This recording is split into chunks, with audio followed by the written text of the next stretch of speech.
Hello and welcome back to e-classes of Commerce Standard 12. In our last video, we studied about meaning and definition of scientific management. And now let's have a look on principles of scientific management one by one. First is scientific method. That means the method to do all activities or work should be done scientifically. That means all the work should be done in a logical manner, and traditional method should be avoided as it is a rule of thumb, so that work can be done in a best possible way, or which can make work much simpler, easier and quicker. Second is planning and implementation.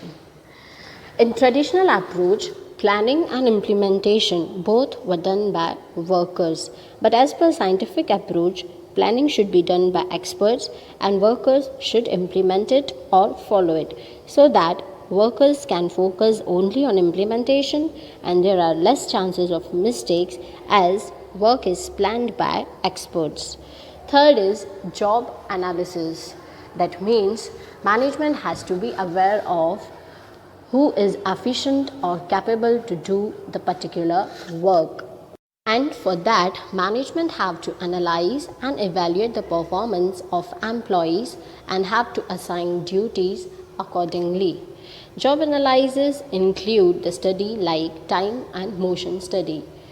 We have already studied that it is a process to evaluate or check the efficiency of workers and to assign tasks accordingly to get work done speedily and with lower cost. Fourth is standardization. Any business unit have some expected objectives or goals to achieve.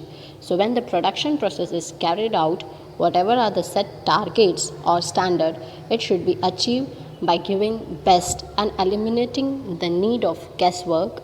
That means work should be performed within the set guidelines to achieve the set standards. So, to maintain standard, things that are considered are proper time, resources, equipment, and situation of work. Fifth is scientific selection and training. That means selection of workers should be done on the basis of their education, skills, guts, physical strength. Such selection can be said scientific selection.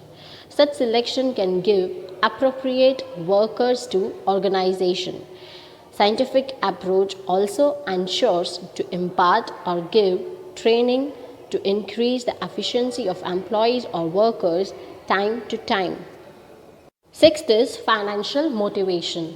Scientific approach encourages that skilled workers should be given financial motivation like promotion, bonus, so they are motivated to work more efficiently. As a result, increase in productivity at minimum cost.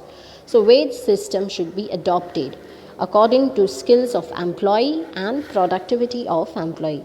Wage should not be decided as per speculation, that means without knowing facts. Seventh is economical.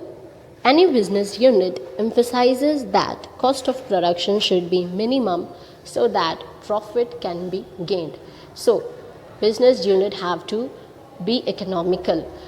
So, scientific approach helps to be economical and it estimates the cost by adopting cost control methods. Eighth point, that is the last point, mental revolution. We have already studied that. What is mental revolution? It is a change in thinking of both workers and owners. It is very essential in business unit that there is a mental revolution. It can bring harmony between owners and workers, and it can reduce the stress between owners and workers and can help in achieving goals easily. So these were the 8 points of principles of scientific management. And now let's have a look on techniques of principles of scientific management. So we have 3 techniques of scientific management. First one is time study. Time study aims to achieve the goals of business unit timely.